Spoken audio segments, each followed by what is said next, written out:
Listen to the people. Listen to humanity. Listen to the parrot. Parrot TV.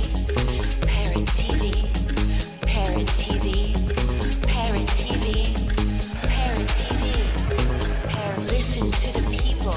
Listen to humanity. Listen. Hi, I am Dustin Pickering from Parrot Literary Corner. You know me, your noble and honest host, and I've got exciting news for you. Last anthology, Series 1, The Literary Parrot, did such a great job. We want to continue to provide this community service to our viewers and to our contributors to the program. So please get up and get a copy immediately. You know, if you're in this book, you want to get a copy. If you're not in the book, you want to get a copy and see what we're doing. You want to be excited with us. We want you on this program, and we hope to see you sometime soon on The Literary Parrot. You have to get your hands on this copy. It's amazing. It's an absolutely beautiful anthology meant just for you. Our past guests have been invited back to contribute yet again to this Series 2. We do this quarterly anthology. We will be doing this after our 200 episode milestone. As of this last quarter, we reached 200 episodes, and past that, get up and get a copy immediately. This is the only TV show on earth for creative writers, and our guests are amazing. They're also community activists building from the ground up. This program is for everybody out there who is a creative mind. Order several copies if you can and donate to local libraries. Do you know that there is a publishing company that wants to make life easier for you as a writer? This publishing company is called World Inkers Printing and Publishing. We publish in all different languages, and we're looking for writers of all genres, all formats. We're looking for scholars, ghostwriters, playwrights, poets, short fiction, novelists, you name it. We're looking for anybody who is interested in writing and the craft of writing to be in touch with us. You can reach us at info.worldinkers@gmail.com. With World Inkers Printing and Publishing, you do not require a lot of money to publish. Are you curious about financial literacy? Then take a look at Professor Anthony Rivecchio's new program on Parrot TV. It's called Financial Focus University. This is an excellent program to learn about questions related to your own finances post-COVID, and how you can manage your money, how you can work with your tax situation. And this is an excellent and informative discussion of financial literacy. With Professor Anthony Rivecchio, your financial problems will be solved at Parrot TV with Financial Focus University. Hi, welcome to World Inkers Network. I'm Dustin Pickering, your noble and honest host. This is episode number 271, and today we have Chiara Talluto. And she writes inspirational Christian drama empowering women to discover their faith, use perseverance to overcome adversity, and become heroes of their own destinies. She also writes middle-grade fantasy fairy tales to encourage girls in developing strong morals and values, and to always stand up for what is right. Her family often reminds her that she is the master storyteller in her household because she has a passion for writing about people who struggle with decisions and conflicts that arise in their lives. All of her writings contain an element of Christianity and faith. She's been blessed to have published 4 books, a Christian romance, Love's Perfect Surrender, and 2 middle-grade fantasy fairy tales, Petrella, the Gillian Princess, and A Tribute to Tulipa, and an inspirational fiction, She Made It Matter. Thanks for joining us on the show today, Chiara. How are you doing? Good, Dustin. Thank you so very much for having me. I am going to make a quick correction. I know a lot of people, when they pronounce my name, they think of the CH as a ch sound. But okay. I am from an Italian background, so it's a K sound. It's Chiara Talluto. Chiara. Think of like tiara, like a tiara on your head. So cool. No mistake on your end, but it's I've had a lot said to me. I have had so tiara, it would be Chiara Talluto. Chiara, like a K sound. Okay, Chiara. Okay, gotcha. I want to make sure I get your name correct. So my first Perfect. question for you is that since you're writing from a Christian perspective, primarily to young women and women, why choose to write specifically to women, and what is a Christian perspective, and why does that relate to women's issues? Good question. I've been asked this often. Um, Hmm. I don't write when people think of Christian fiction, they think of more biblical scriptures. Hmm. But I tend to focus more on the inspirational side, where you have to deal with the morals and the values, and it's the journey of that character and how they use their faith in order to become triumphant in that So it's perspective. and you mentioned in your bio about mastering destiny, and I think that's an interesting concept about free will and making choices that concern you and your life and your personal, where you want to take yourself. And is that something you address in your stories? Yes. Um, what I try to do is each of my characters. I like to write honest and compelling stories, stories that are relatable, stories that are real life. And Hmm. so these are ordinary people that are going through extraordinary events in their life, whether there is in my first book, Love's Perfect Surrender, they're dealing with infertility, and then their child is born with a congenital limb deficiency. So it kind of squashes their vision of this family, of what they wanted their life to be. And then you have these challenges. Um, Hmm. in She Made It Matter, my main character, Amanda, um, she was abandoned by her mom when she was in her teens, and then she lost her brother to leukemia when she was in her 20s, and so she picked up alcohol and started drinking. So her journey is to try to regain that sobriety and find her self-worth. And then my other story, A Tribute to Talipia, that is a parable on bullying. And so you have a tulip in the middle of a forest, and that tulip is being picked on. And how is that tulip going to rise to the occasion and stand up for what they believe in? So I kind of use those types of stories. And then with Petrella, the Gillian princess, it's about a princess who ends up defying her father's authority in order to follow her own heart and create that destiny. So each one of my main characters takes the route, and it's challenging. Now, one of the things that I have been asked with Christian fiction is, oh, so at the end of the stories that you've written, everything gets wrapped up, and Jesus saves, and it's wonderful, and that sort of Hmm. thing. Um, but I tell them to just what I tell them in terms of my inspirational writing is that I'm not writing a story of chicken soup for the soul mentality where Jesus Hmm. saves, but more or less we still have to continue and carry our cross even though we overcome those challenges.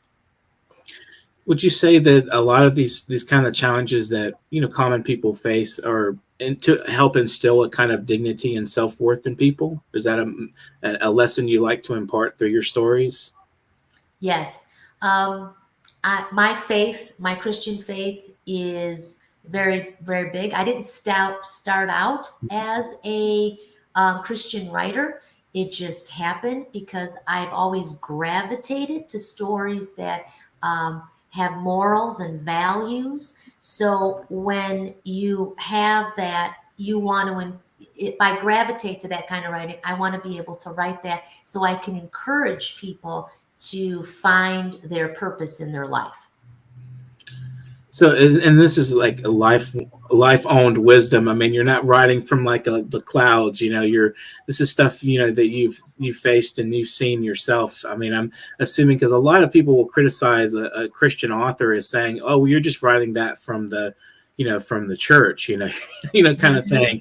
But this is stuff that a lot of people really face, even in the churches. I mean, there's a lot of addiction issues with people, and they're struggling, and that's why they're there. They're looking for community. And do you find that that's something that the church offers, and that your stories maybe address the concept of community as well? Yes, I believe so. The church is supposed to be a hospital for broken people.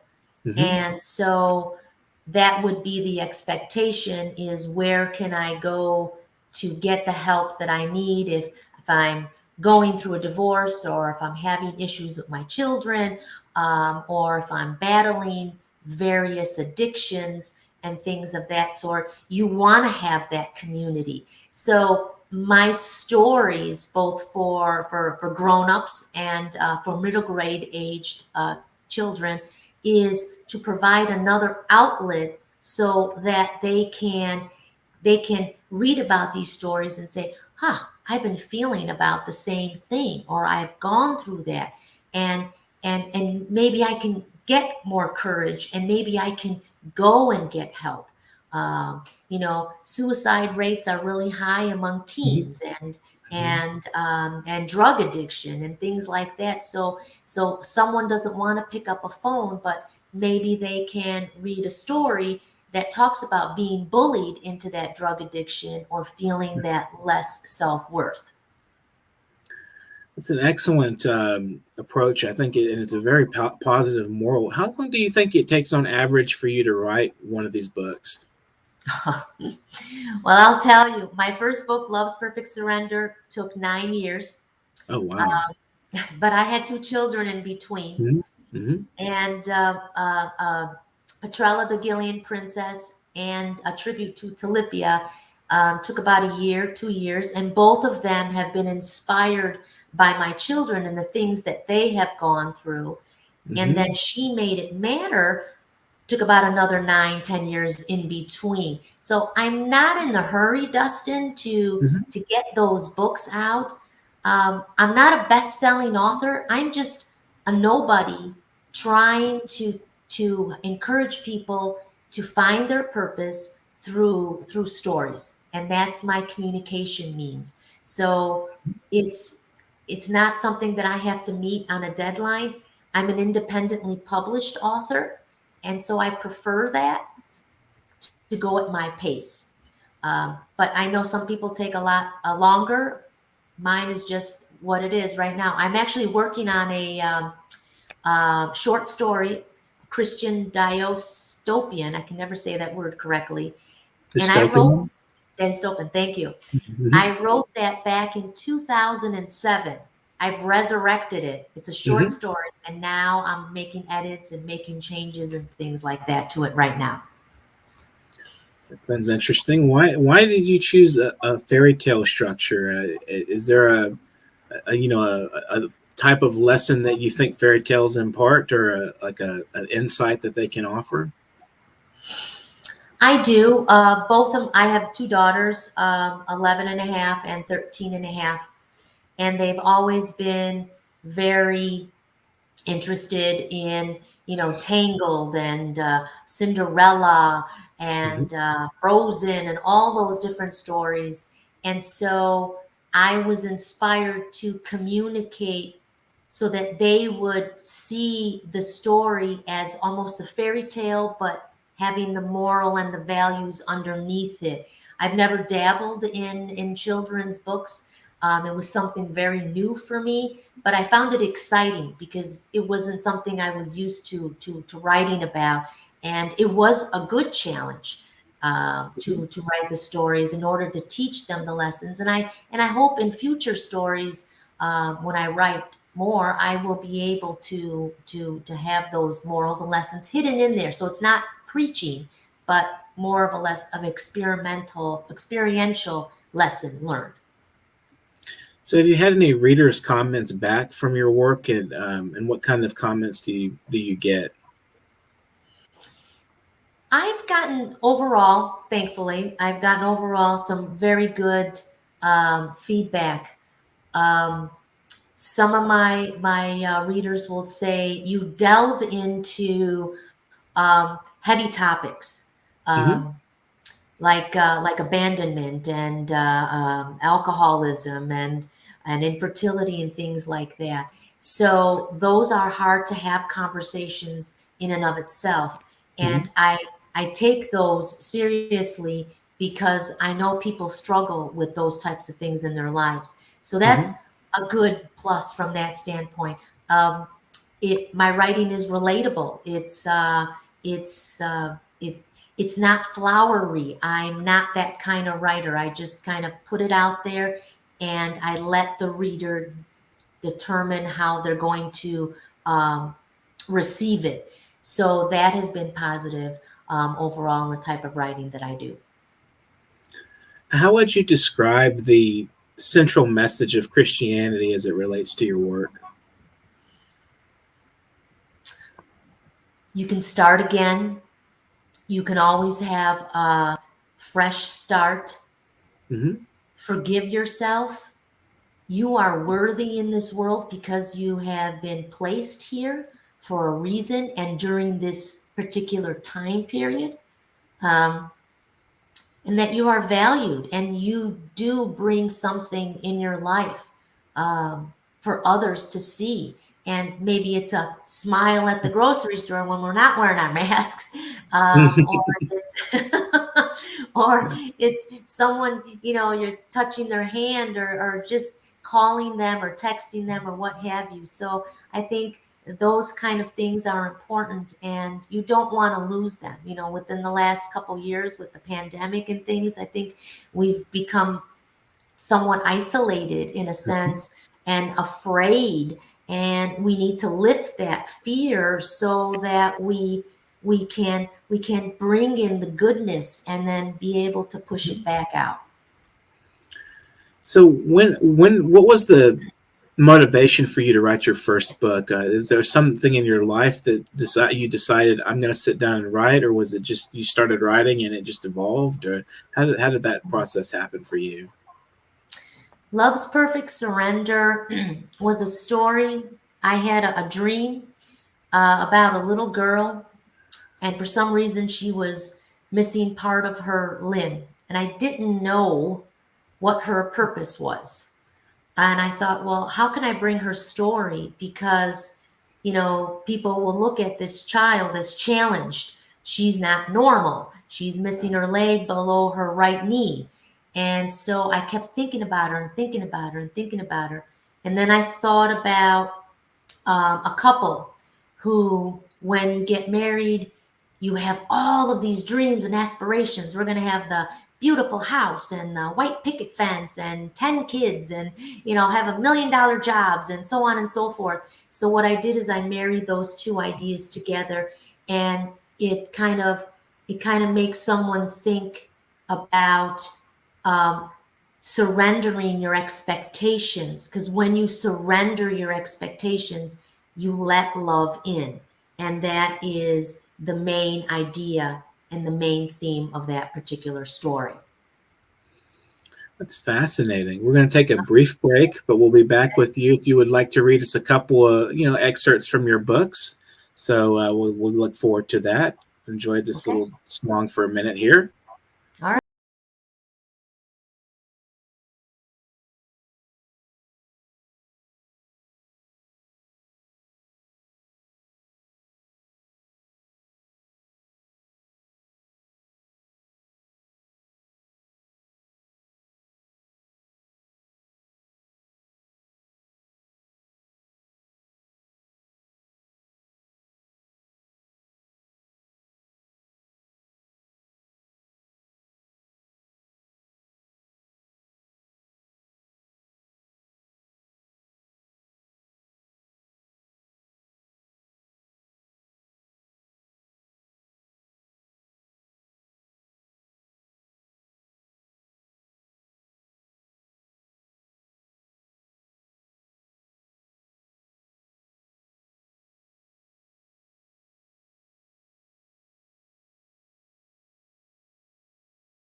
literacy?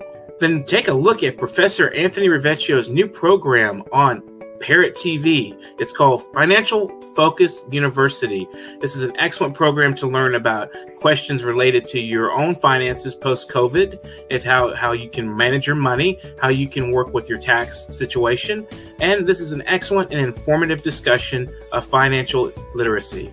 With Professor Anthony Rivecchio, your financial problems will be solved at Parrot TV with Financial Focus University. Welcome back to World Anchors Network. We have Chiara Talluto with us today, and she's going to read a little bit of a sample of her work so we can get an interesting taste of her literature. So please go ahead. All right, great. I'm going to read from my book, She Made It Matter. And this is the dramatic story about one woman's fight to regain sobriety, find salvation, and earn forgiveness after she was abandoned by her mom, and then had her brother pass away when she was in her 20s. It's about her vanquishing the past in order to start again. And this particular story, it's kind of like a mix between It's a Wonderful Life, Planes, Trains, and Automobiles, and John Krakar's Into the Wild. It's about forgiving the brokenness in one's life in order to begin anew. And so in this particular chapter 28, I'm going to take out my glasses here. It's about the pastor who's had some issues that he did not disclose to the main character. I know what I told you. It was a lie. I'm sorry. As a pastor, I am expected to be a righteous man. Jesus was, after all. His shoes are hard to fill, but I know I must try every single day. I am more broken than a piece of splintered wood lying on the ground over yonder, and I was an asshole to her. It took years for my ex-wife to forgive me. She finally did. I am thankful for that. I wouldn't be where I am today, serving others, especially those kids, if it wasn't for her. Harvey paused, puffing out a ringlet of smoke. I'm happy she remarried and adopted 2 children from China years ago. She fulfilled her dream. But most importantly, Amanda, we all need forgiveness, each one of us. I'm sorry for not being honest with you. I often forget I'm human and have my share of failures, many that I hate to dredge up, if you know what I mean. And my favorite line is, I am more broken than a piece of splintered wood lying on the ground over yonder. And that to me conjures such an image of how each of us are not perfect, and we need something out there to help us. And for me and my stories, it's the faith and the journey of my characters, and for someone else it might be something else. And I hope that by reading my stories, people will go and look at the Bible and look at different scriptures and see that they have the value to be here. Excellent. Would you like to read another sample from another book? Sure. Let's see. This is a tribute to Talipia. Take my glasses off on this one too. Okay. So in this story here, it's about the bullying. It's about a parable on bullying, and Talipia has just helped a shrub from being eaten by a big bad wolf. And oh my goodness, excuse me one moment. My thing is on. Whoops. That didn't mean to happen. I'm so sorry. My alarm went off. Quite all right. Okay, live show, and here my alarm goes on. Okay, so then the rabbit comes in. The rabbit comes in, and he is standing up for her, and he says, I have a picture of the rabbit. I don't know if you could see him in there. He says, you have all erred by treating Talipia harshly. She was willing to sacrifice her life so that you can have yours. She is to be respected and preserved.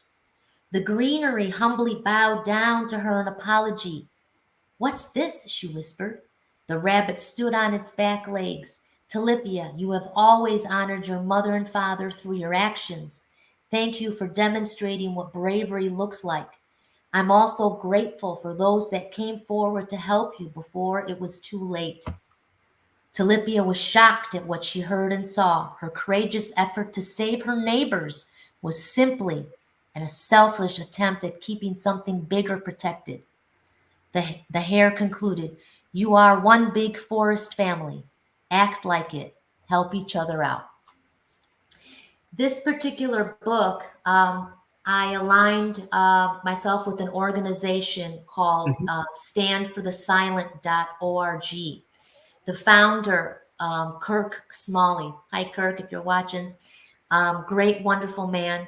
He lost his 10-year-old son years ago to suicide. And he Mm. goes all over the country to schools talking about bullying.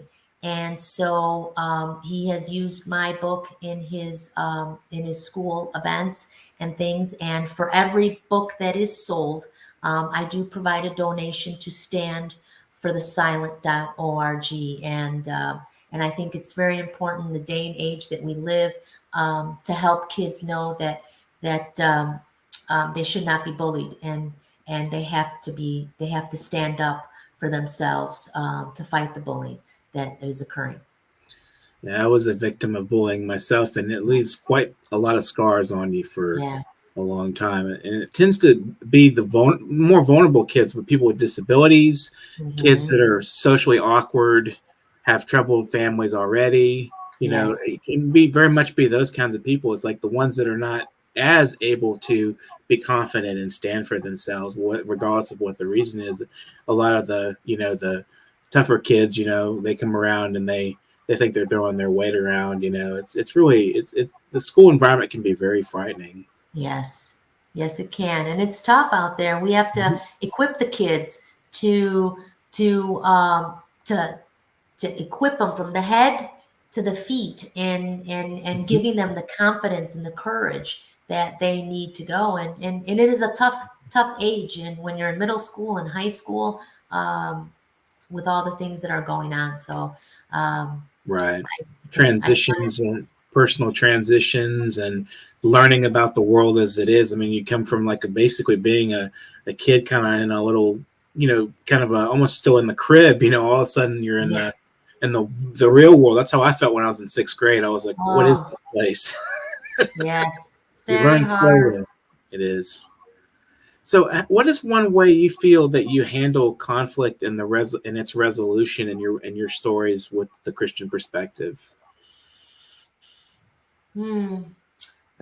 I think what I hope I leave the reader is that we all have to carry our crosses at the end of the day, Hmm. and things may not um, fit like come together as you hoped it would come together, Hmm. but sometimes it can come through the back door in a different way, and therefore to have that faith, and to wait on God's direction for you, for who's reading it. So that's what I hope. It's not always easy, and then Hmm. sometimes things will happen, and you pray for it for years and years and years, and it doesn't happen, and all of a sudden it does happen. Hmm. I will tell you real quickly, my husband and I were not supposed to have children, and we had tried adoption. We tried for 13 years. We did all the things that would happen, and I was blessed with two beautiful girls. Everything was normal, everything was wonderful, but our timing was not God's timing, and we had to surrender that, and we had to give it up and say, okay, if we're not going to do it, maybe we'll take vacation twice a year or something like that. But then God Hmm. had other plans, and He changed it. But we're very Wow. blessed, and it doesn't always work that way. And I know a lot of people struggle with that stuff, but Hmm. I always say, hang tight, just pray, and things will work out, or reach out to someone who can provide you that resource to get the help. What do you think are some practical lessons to be taken from the Bible? Wait. I think that's the biggest one, is Hmm. wait. Um, there's one of my favorite scriptures is Psalm 27:14, and it is, wait on the Lord, be of good courage, and he will strengthen your heart. And I've had that always in my mind.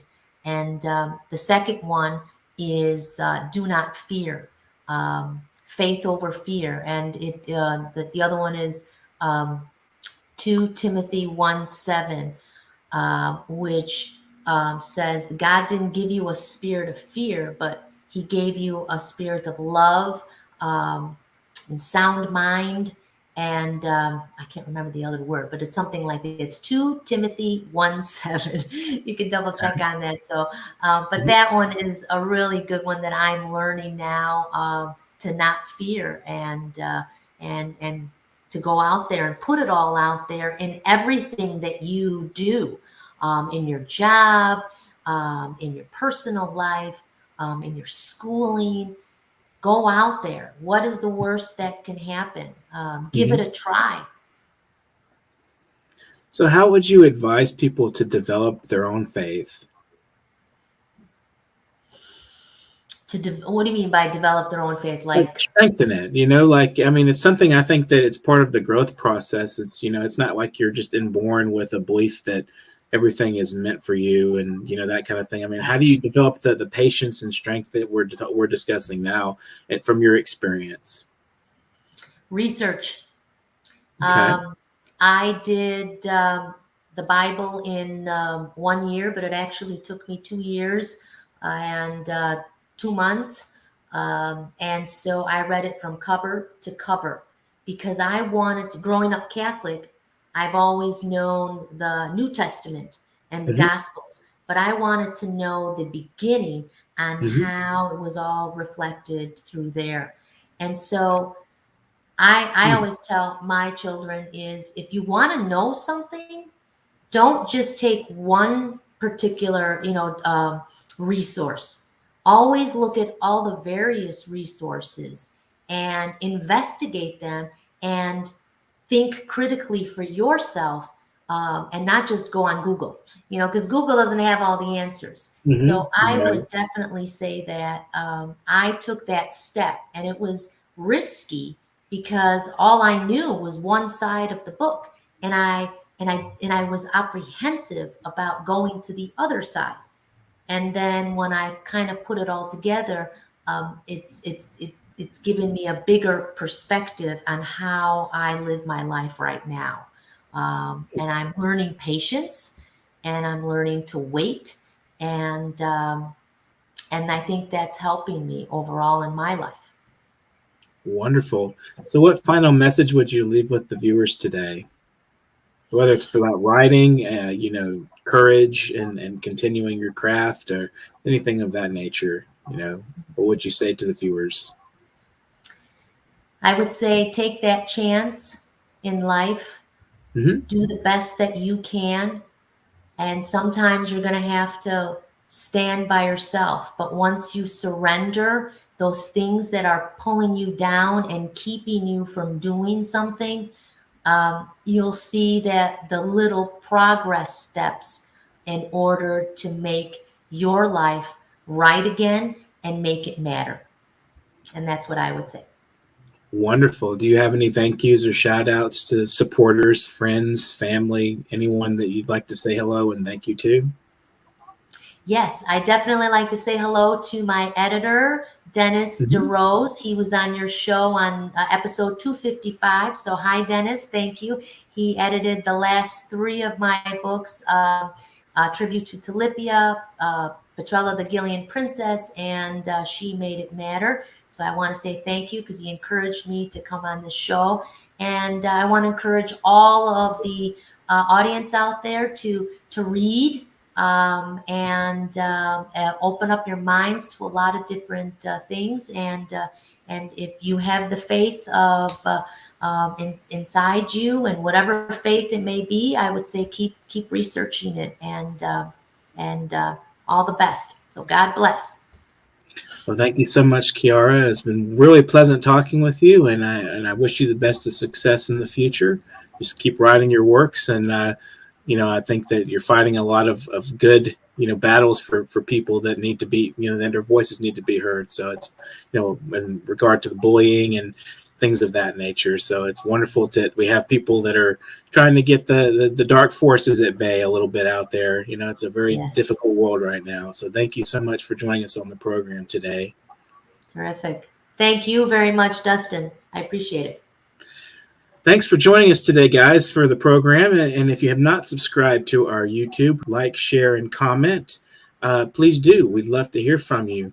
And if you would like to donate to our program, the donation is at paypal.me/nyparrot. And if you're a writer and you want to be on the program as a guest, we'd love to hear from you. You can email me at literarycorner@newyorkparrot.com. Send a bio in the form of a paragraph and a headshot with a couple of samples of your writing.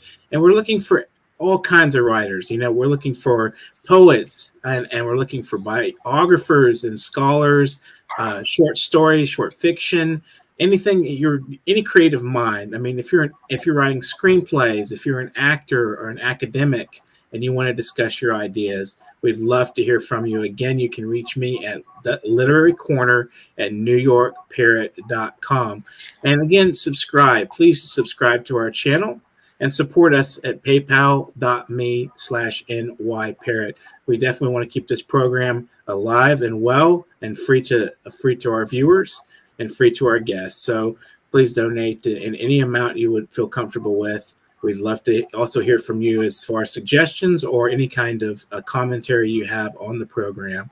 So if you guys out there are kind of having some doubts about writing today, now's a good time to sit down and do some writing. So have a great afternoon and get to writing. Do you know that there is a publishing company that wants to make life easier for you as a writer? This publishing company is called World Inkers Printing and Publishing. We publish in all different languages, and we're looking for writers of all genres, all formats. We're looking for scholars, ghostwriters, playwrights, poets, short fiction, novelists, you name it. We're looking for anybody who is interested in writing and the craft of writing to be in touch with us. You can reach us at info.worldinkers@gmail.com. With World Inkers Printing and Publishing, you do not require a lot of money to publish with us. Contact us today at info.worldinkers@gmail.com. Become a winner with other authors at World Inkers Printing and Publishing. Give us a shot. We will surely finish you. Are you curious about financial literacy? Then take a look at Professor Anthony Rivecchio's new program on Parrot TV. It's called Financial Focus University. This is an excellent program to learn about questions related to your own finances post-COVID, if how you can manage your money, how you can work with your tax situation. And this is an excellent and informative discussion of financial literacy. With Professor Anthony Rivecchio, your financial problems will be solved at Parrot TV. Listen to the people.